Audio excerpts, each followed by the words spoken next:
तुम तो ये औला की गलियां भी नहीं पहचान पाओगे जब तक यहाँ से औला की जनता तुमको विदा और रवाना कर देगी।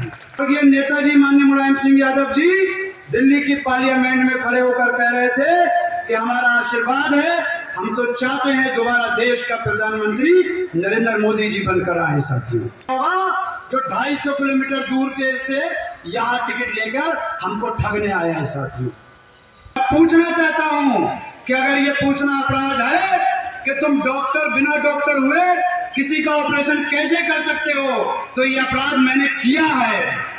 और कबूतर तो फिर भी वफादार होता है।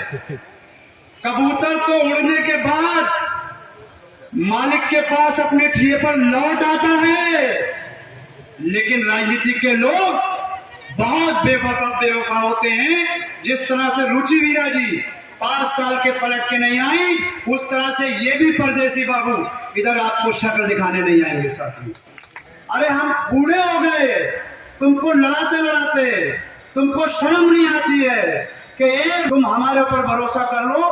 हारते तो सब चले आए हैं, अगर हम हार जाते तो तुम्हारे वफादार बन के रहते। मन्नू खां की पाले ही नहीं है लोकसभा की जनता जो तुम ठग के चले जाओगे। सैयद आबिद अली जैसा इनका भाई इनके बीच है जो इनको बचा के ले जाएगा और इनको सांसद बना के दिखाएगा।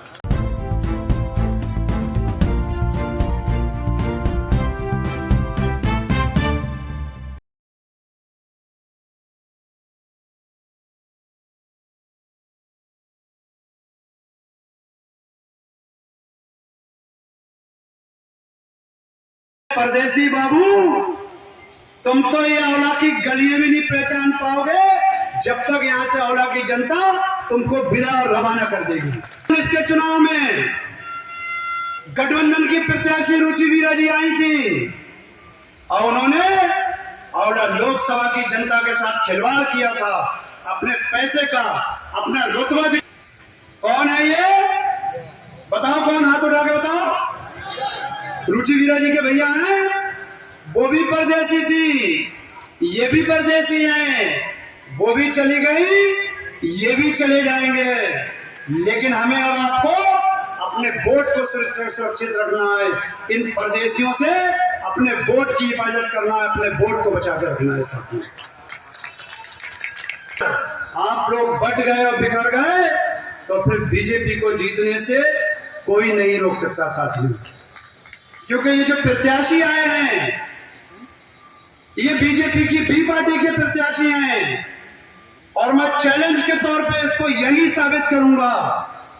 जब 2019 में समाजवादी पार्टी के राष्ट्रीय अध्यक्ष अखिलेश यादव जी कह रहे थे कि लोकतंत्र को बचाने का आखिरी चुनाव है, संविधान को बचाने का आखिरी चुनाव है, तो स्वर्गीय नेताजी माननीय मुलायम सिंह यादव जी दिल्ली की पार्लियामेंट में खड़े होकर कह रहे थे कि हमारा आशीर्वाद है, हम तो चाहते हैं दोबारा देश का प्रधानमंत्री नरेंद्र मोदी जी बनकर आए। साथियों, अब बताओ बी पार्टी कौन है जो नरेंद्र मोदी जी को देश का प्रधानमंत्री बनाने करने के लिए तुम्हारे इस भाई, इस बेटे को, तुम्हारे बीच के नागरिक को टिकट देने का काम कर रहा है? बी पार्टी कौन है? फैसला करो। भारतीय जनता पार्टी के नाम पर हमको डराकर समाजवादी पार्टी वोट लेने का काम कर रही थी। 20 साल से तो कोई सैयद आबिद अली नहीं लड़ा, 20 साल पे बहुजन समाज पार्टी ने हमको टिकट नहीं दिया, तो तुम बीजेपी को क्यों नहीं हरा पाए? क्या होगा जो 250 किलोमीटर दूर के से यहाँ टिकट लेकर हमको ठगने आए हैं। साथियों, ये बात मैं नहीं कह रहा हूं, मेरी बातों का मतलब हमारे मीडिया के साथी सही से समझ नहीं पाते, कुछ और लिख देते हैं।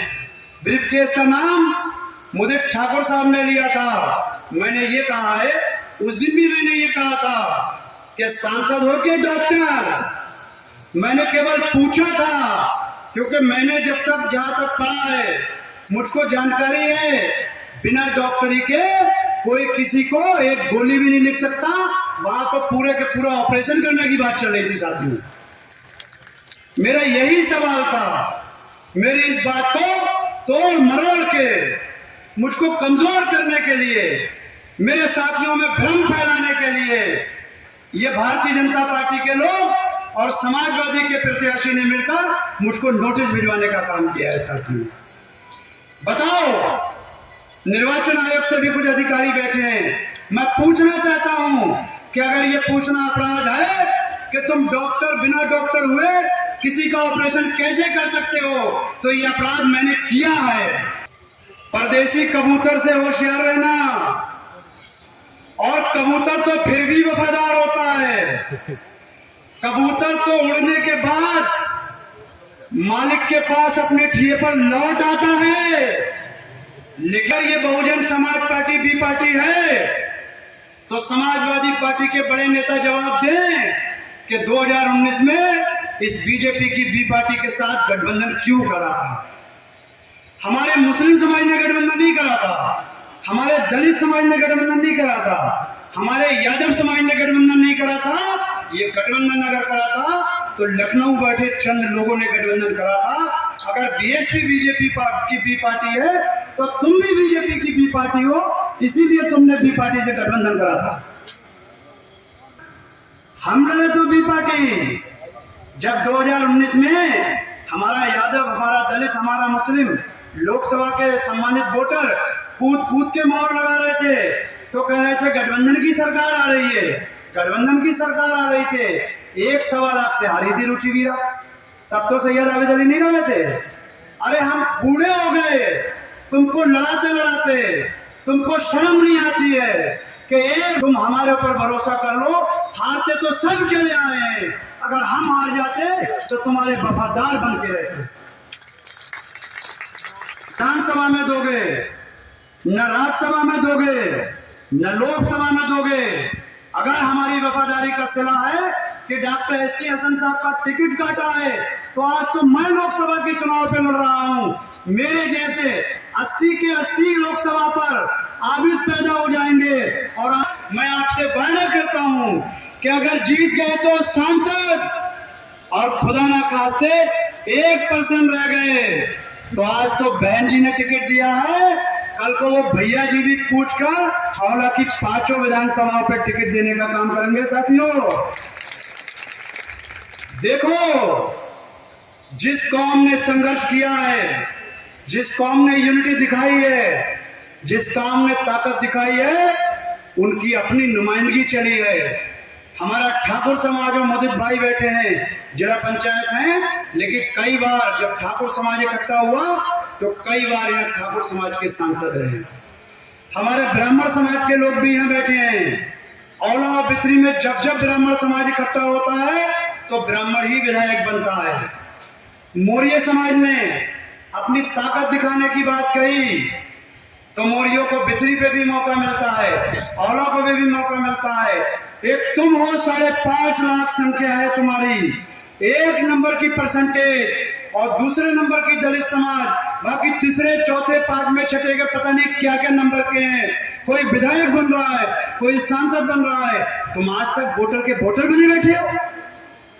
इसमें तुम्हारी गलती है, तुमने खुद को वोटर बना के रखा है, तुमने नेता नहीं बनाया। अगर मैं तुम्हारे चक्कर में रहता, उनका गुल्ला नहीं लेता, तो ये 3-3 बार चुनाव नहीं लड़ता और 2-2 बार चेयरमैन नहीं जीतता। साथियों इसलिए तो वो हमारा परवरदिगार है, उसके अलावा ये इख्तियार किसी को भी नहीं है। कैसे बैठे हो, काम निपटाया है नहीं, टिकट काटा है नहीं, तो वहां तो आबिद अली नहीं है। और टिकट किसे दिया?